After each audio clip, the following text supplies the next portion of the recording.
నా ప్రియుడా త్వరపడుము. దేవుడి లేఖనం ద్వారా మనతో మాట్లాడును గాక. ఆమేన్. ఏమనుందండి? నా ప్రియుడా. చాలా షార్ట్ మెసేజ్ లాగా ఉంది కదా. నా ప్రియుడా త్వరపడము. ఏ వాక్యం చెప్పారంటే ఎవరైనా చెప్పేయచ్చు.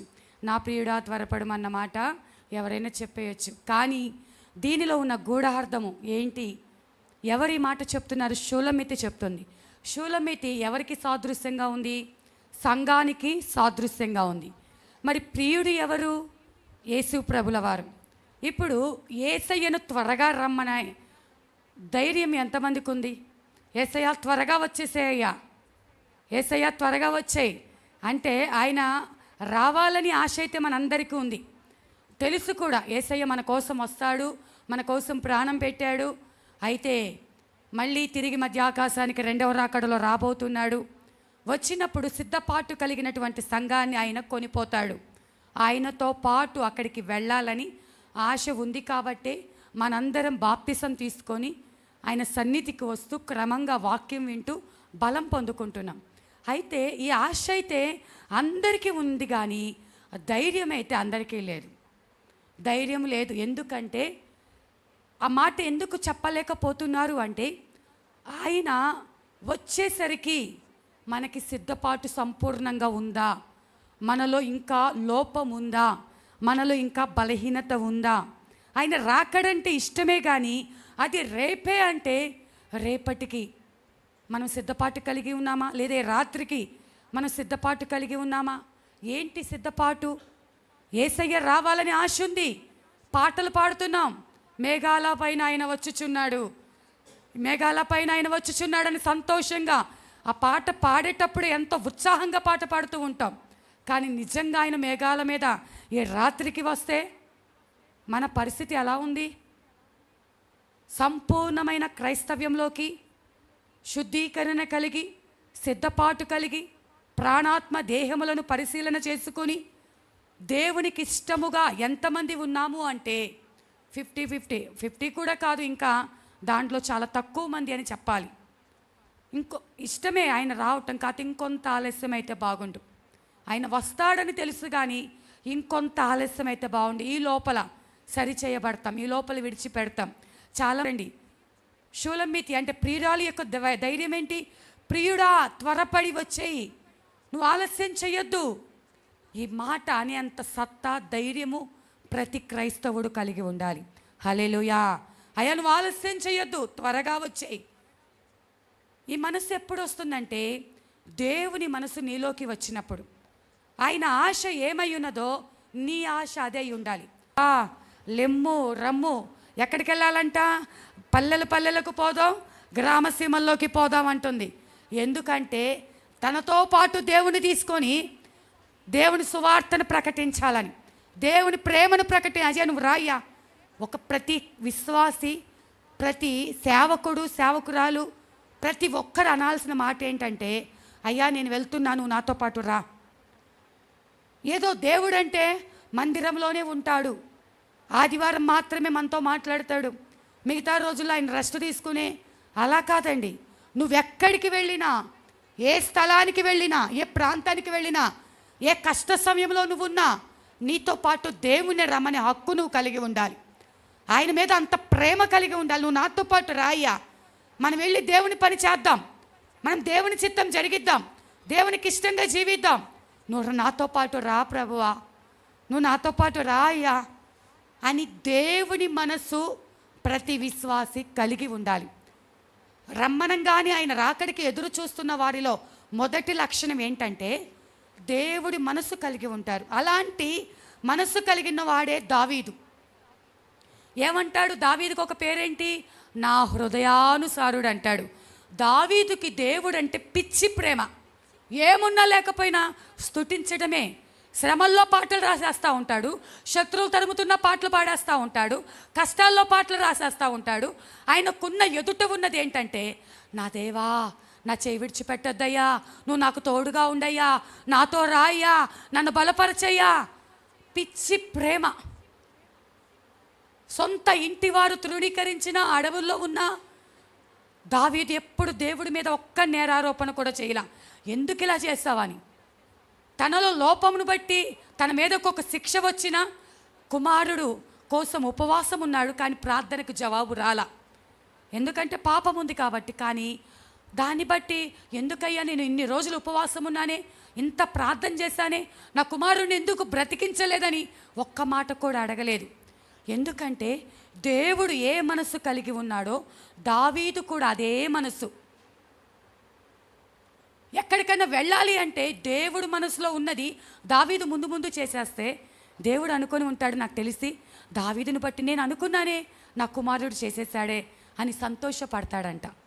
మనల్ని బట్టి సంతోషపడుతున్నాడా అంటే దేవుడి చిత్తం ముందుగా గ్రహించి దేవుని పని చేసేవారిగా మనం ఉన్నామా? కొంచెం అర్థం కానట్టు ఉంటుంది, కానీ మనం అర్థం చేసుకోవడానికి ప్రయత్నిద్దాం. వాక్యం దేవుడి మనసు మనం కలిగి ఉండాలి. ఏంటి ఆయన మనసు? దావీదు 40 సంవత్సరాలు జీవించటం కాదు, సింహాసనం మీద కూర్చొని పరిపాలన చేశాడు. చిన్న సామ్రాజ్యాన్ని మహాసామ్రాజ్యంగా చేశాడు. కొన్ని కోట్ల కొలది, ఇప్పుడు లెక్కల ప్రకారం అయితే కొన్ని కోట్ల ధనమును, ధాన్యమును, బంగారమును సంపాదించాడు. నాకు తెలిసి తన పిల్లలకి ఆస్తి పంచినట్టుగా ఎక్కడ రాసి లేదు. కానీ తను ఏం చేశాడంటే దేవుని మందిరాన్ని కట్టమని బంగారాన్ని, రత్నాలను, మాణిక్యమణులను, కలపను సమస్తమును పోగు చేసి తన మందిరం, దేవుని మందిరం కట్టడానికి ఇచ్చినట్టు వ్రాయబడి ఉంది. అంతమంది కుమారులు ఉన్నారు కదా. ఇదిగో దావీదు సంపాదించిన స్వాస్థ్యం వీళ్ళకిచ్చ కాదు, కానీ దావీదు దీవెనలు మాత్రం పిల్లలందరికీ దేవుడు ఇచ్చి ఉంటున్నాడు. హల్లెలూయా. దావీదు సంతతి వారిపైన నా ఆత్మ ఉంటుంది అని దేవుడు వాగ్దానం ఇచ్చాడు. కానీ దావీదు ఆశ తన ఆస్తులు సంపాదించుకోవాలి కాదు, కానీ తనకున్నదంతా దేవునికి ఇవ్వాలని ఒక పిచ్చి ప్రేమ. అలాంటి మనసంట మనం కలిగి ఉండాలి. దేవుడు మనల్ని ఎలా ప్రేమిస్తున్నాడంటే ఆదికాండంలో ఒక 19వ అధ్యాయం 16వ వచనం లోతు ఉంటున్నాడు. ఆదికాండం 19వ అధ్యాయము చదవమ్మ 16వ వచనం. అతడు తడవు చేసెను, అప్పుడు అతని మీద యెహోవా కనికరపడుట వలన ఆ మనుష్యులు అతని చేతిని, అతని భార్య చేతిని, అతని 2 కుమార్తె చేతులను పట్టుకొని వెలుపలనికి తీసుకొని వచ్చి ఆ ఊరి బయట నుంచిరి. ఇక్కడ చాలా సందర్భం ఏంటంటే లోతు దేవుడు అంటండి, మనలో లోపమున్నా, మనలో బలహీనత ఉన్నా, అవిధేయత ఉన్నా, ఒక్కొక్కసారి తోక జాడించినా, ఒక్కొక్కసారి మాట వినకపోయినా, మన భాషలో చెప్పాలి అంటే మన మీద కనికర పడినటువంటి దేవుడంట. లోతు చెప్పాడు ఆల్రెడీ. పైన వచనం చూసుకుంటే దేవదూతలు మరి వచ్చి ఇగో అగ్నిగంధకాలు కురవబోతున్నాయి, ఈ ప్రాంతానికి నాశనం రాబోతుంది, నువ్వు బయటకు వచ్చాయని చెప్పాడు. ఇంకా లోతు లోపల సర్దుకుంటా ఉన్నాడంట. ఇంకా ఏం దాచిపెట్టాడు అక్కడ, ఇంకా తడవు చేస్తున్నాడు, ఆలస్యం చేస్తున్నాడు. అది చూసినటువంటి దేవుడి యొక్క కార్యం ఏంటి? చెయ్యి పట్టుకొని అతని ఆ యొక్క భార్యను, అతని పిల్లల్ని చెయ్యి పట్టుకొని బయటికి లాక్కొచ్చింది ఆయన యొక్క కనికరం. హల్లెలూయా. ఎన్నో సందర్భాల్లో మనం అనేక విషయాల్లో ఆలస్యం చేస్తూ ఉంటాం, తడవు చేస్తూ ఉంటాం. ఇంకా ఏవేవో దేవుడికి సంపూర్ణంగా మనసు ఇవ్వడానికి ఏవేవో మనకు అడ్డుపడతా ఉంటాయి. కానీ అయినా కూడా దేవుడు నీ మీద కనికరపడి, నీ మీద జాలిపడి, పోతే పోనీలే, చెప్పానుగా, చెప్పినప్పుడు రాలేదు, నీ కర్మ నువ్వు అనుభవించు, కనీసం అలా కూడా ఆయన అనటం లేదండి. ఆయన అలా కూడా అనటం లేదు. నీ మీద కనికరపడి చెయ్యి పట్టుకొని బయటకు లాక్కొచ్చింది ఆయన కృప. మరి అంతగా నిన్ను కాపాడుతూ ఉండి, నిన్ను క్షమించి ప్రతి అడుగులో ఆయన నీకు తోడుగా ఉంటే ఆయన రాకడ కోసం నువ్వు సిద్ధపాటు కలిగి ఉన్నావా? ఎన్ని సందర్భాల్లో దేవుడు నిన్ను బయటకు తీసుకొచ్చాడు. మనకైతే అది చిన్న సమస్యలాగే అని అనిపిస్తూ ఉంటుంది. సినిమాలంటే చూడట్లేదండి. సినిమాలు బాప్తిసం తీసుకున్నాం అంటే జాలి పడినట్టుగా, ఏదో త్యాగం చేసినట్టుగా సినిమాలు చూడట్లేదండి అని బాధగా చెప్తాం. ఏదో ఆయన మీద జాలి పడినట్టుగా మనం విడిచిపెట్టడం కాదు, అది లోక సంబంధమైన పాపమని ఒక పెంటలాగా నీకు అసహ్యం పుట్టాలి. అది విడిచిపెట్టడం అంటే. నువ్వు దేవుని కోసం ఒక త్యాగం కలిగి, వైరాగ్యం కలిగి నువ్వు ఒక సంబంధంగా, నువ్వు లోక సంబంధంగా కాకుండా దేవునికి ఇష్టమైన జీవితం జీవిస్తున్నావంటే నువ్వేం చేయాలంటే దేవుని కోసం, ఆయన మనసు కలిగి ఉండటం కోసం పాపాన్ని అసహించుకోవాలి. ఎక్కడన్నా పిల్లలు పాడు చేశారనుకోండి, 1కి 2కి వెళ్ళిపోయి అప్పుడు మనం అలాగే భలే చేశారు కదా అని చూసుకుంటూ కూర్చుంటామా? చూసుకుంటా ఉంటా. తల్లికి తప్పదు కాబట్టి కష్టపడి వెళ్ళి తప్పదు కాబట్టి క్లీన్ చేసిద్ది, కానీ మిగిలిన వాళ్ళు చూసుకుంటూ భలే అల్లరి చేశారు, భలే ముద్దుగా ఉందని చూసుకుంటూ కూర్చుంటామా? పిల్లలు అన్నాను అక్కడికి, మీరు ఇంకా దానికి ఓర్చుకోండి, పెద్దలంటే తట్టుకోలేరని చెప్పి పిల్లలన్నా. దానికంటే అసహ్యమైనదిగా నీ పాపం ఉంటుంది. ఒక్కసారి కుక్క కక్కిన కూటికి ఆశపడినట్లుగా కుక్క కక్కిద్ది మళ్ళీ తింటాకి వెళ్తుందంట. మన పాపాన్ని విడిచిపెట్టాక అది నీకు అసహ్యం పుట్టి ఛీ అని చెప్పి అనిపించుకొని వదిలిపెట్టాలి, కానీ ఏదో పాపాన్ని జాలిపడినట్టుగా, దాచిపెట్టినట్టుగా, ఒక మూల ఉన్నట్టుగా, నువ్వేదో త్యాగం చేసినట్టుగా, నువ్వేదో పరిశుద్ధుడివైపోయి అదేదో పాపం పాపం అన్నట్టుగా ఇంకా లోపల మనసులో ఎక్కడో ఒక మూల దాని మీద ఆశ పెట్టుకొని విడిచిపెట్టిన పాపాన్ని నువ్వు విడిచిపెట్టినట్టు కాదు. నీ హృదయంలో ఒక మూల నువ్వు దాని స్థానం ఇచ్చి ఉంటున్నావు. నీ హృదయంలో ఒక మూల దాచిపెట్టుకొని ఉంటున్నావు. ఎక్కడన్నా సినిమాలు విడిచిపెట్టావు, కానీ న్యూస్ చూస్తున్నామని చెప్తూనే ఉన్నాము. న్యూస్లో మధ్య మధ్యలో వచ్చే అడ్వర్టైజ్మెంట్ మీద ఎంతో ఆశతో మనస్ఫూర్తిగా చూస్తూ ఉంటావు. చీ అని అసహించుకొని ఎప్పుడన్నా లేచి వెళ్ళిపోయావా? చీ ఇది నేను చూడకూడదని మార్చావా? ఎంత బాగుందో. మధ్యలో వచ్చే అడ్వర్టైజ్మెంట్ కూడా నీ మనస్సు దేవునికి తెలుసండి, పక్కన వాళ్ళకి చెప్పాల్సిన అవసరం లేదు.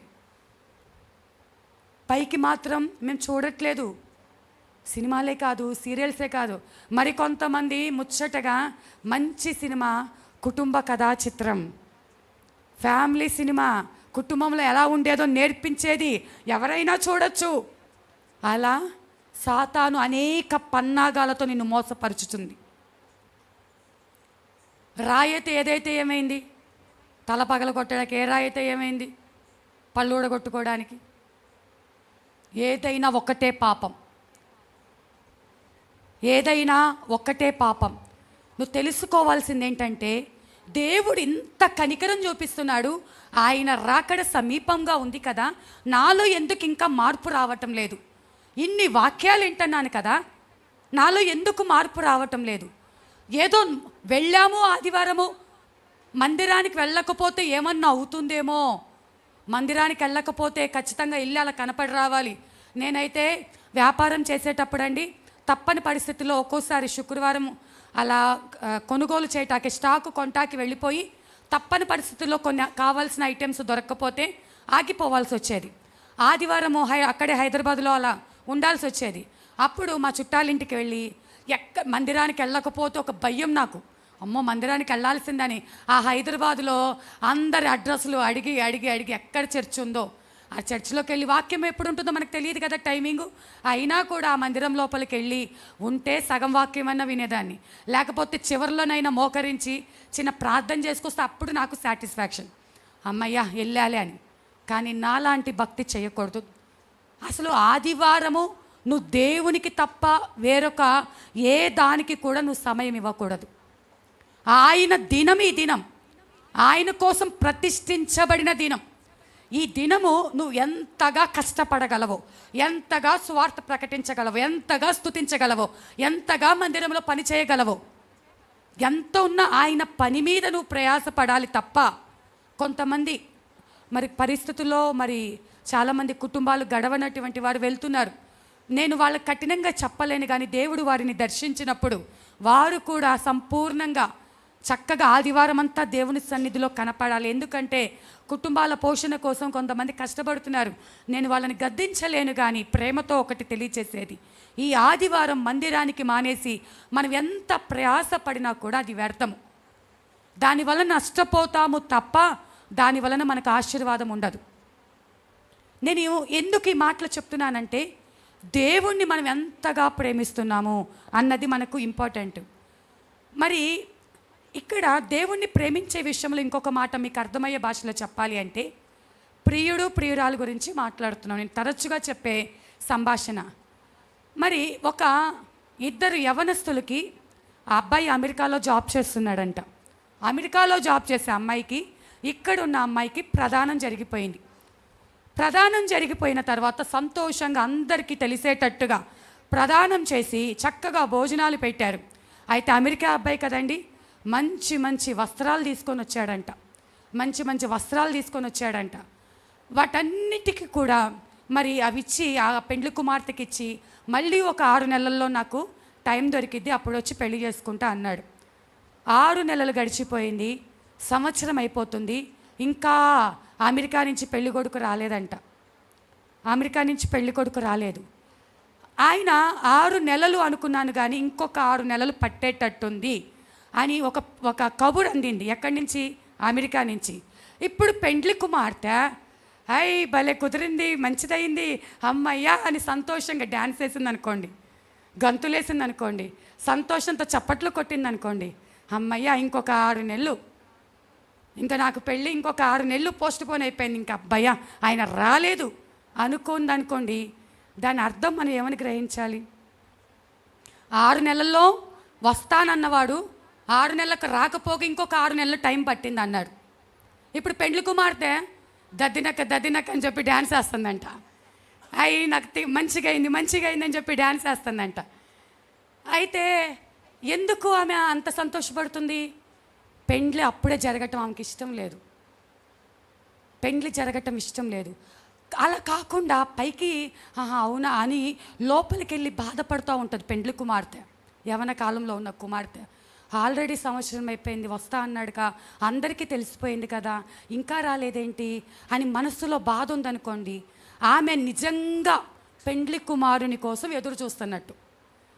లేదు లేట్ అయిపోయిందని సంతోషపడుతుంది అనుకోండి, ఆమెకి ఆ పెండ్లి కొడుకు ఇష్టం లేదు, ఆ పెండ్లి నచ్చలేదన్నట్టు అర్థం. మరి మనం ఏ పెండ్లి కుమార్తెలం? సంతోషపడే పెండ్లి కుమార్తెలమా? బాధపడే పెండ్లి కుమార్తెలమా? ఇక్కడ ఉన్న పురుషులు కావచ్చు, స్త్రీలు కావచ్చు, ఒక్కొక్కరం ఒక పెండ్లి కుమార్తెతో సమానం. మన ప్రియుడు ఆయన రక్షణ వస్త్రాన్ని ఎంత వెలిపెట్టుకున్నాడో తెలుసు. ఒకవేళ అమెరికా పెళ్లి కొడుకైతే తనకు బాగా ఒకవేళ జీతం వస్తే ₹1,00,000 పెట్టి పట్టు చీర కొని ఉంటాడు కదండి. ₹1,00,000 పెట్టి పట్టు చీర తన స్టేటస్ కనపరుచుకోవడానికి కొనిపెట్టుంటాడు. కానీ మన ప్రియుడు తన ప్రాణాన్నే వెలపెట్టి, తన ప్రాణమంతా వెల చెల్లించి నీ కోసము ఆ ప్రదానం చేయడానికి ఆ రక్షణ వస్త్రాన్ని నీకు బహుమానంగా ఇచ్చి వెళ్ళాడు. ఆ ప్రాణంతో సమానంగా ఇచ్చిన ఆ రక్షణ వస్త్రాన్ని నువ్వు జాగ్రత్తగా చూసుకోమ్మా అంటే, ఆ రక్షణ వస్త్రాన్ని నీకు ఒక మూల బీరువాలో పక్కన పెట్టి, పట్టు చీరను దాచిపెట్టినట్టుగా పక్కన పెట్టి, ఏదమ్మా నీ మేము రక్షణ పొందామండి, మరి ఏంటి ఆ రక్షణకు సంబంధించిన క్రియలేది? ఆ రక్షణకు సంబంధించిన ప్రార్థనేది? ఆ ప్రవర్తనేది? అసలు ఎంగేజ్మెంట్ అయిన అమ్మాయివేనా నువ్వు? దానికి సంబంధించిన ఒక్క లక్షణమన్నా ఉందా? రక్షించబడినవా బిడ్డకు ఉండాల్సిన ఒక్క లక్షణమన్నా నీలో మార్పు వచ్చిందా? నీకైనా ప్రధానమైంది. ఆ పెండ్లి కుమారుడేమో అంతగా నిన్ను ప్రేమించి నిన్ను కోరుకొని నీకోసం ప్రాణాన్ని పణంగా పెట్టి ఆ వస్త్రాన్ని కొనిస్తే నువ్వు పక్కన పెడతావా? ఏ లిస్టులో ఉన్నాము? ఆలస్యమైతే బాగుండు అంటే నీకు దేవుడు అంటే ఇష్టం లేదా? ఆయన రావాలని ఆశ లేదా? ఆయన కోసం నీకు సిద్ధపాటు లేదా? ఎదురు చూస్తున్నావా? రాకుండా ఉంటే బాగుండు అనుకుంటున్నావా? ఇంకా భూమి మీద ఆశ పెంచుకుంటున్నావా? భూమి మీద పిల్లల పెళ్ళిళ్ళు అయిపోతే బాగుంటుంది, లేకపోతే నాకు పిల్లలు కలిగితే బాగుంటుంది, నాకు అప్పులు తీరిపోతే బాగుంటుంది, నేను సెటిల్ అయిపోతే బాగుంటుంది, నేను ఒక అపార్ట్మెంట్ కడితే బాగుంటుంది, నేను ఉద్యోగం సంపాదించుకుంటే బాగుంటుంది, ఇలా అనుకుంటూ ఆయన భూమి మీద వాటి కోసము దేవుని యొక్క రాకడను నిర్లక్ష్యపరుస్తున్నావా? అసలు ఆయన రాకడంటే ఏంటి? ఆయన రాకడంటే ఏంటి? పరలోకంలో కోటాను కోట్ల దేవదూతల మధ్య 24 పెద్దల మధ్య మహిమ స్వరూపుడుగా ఉండి 4 జీవుల మధ్య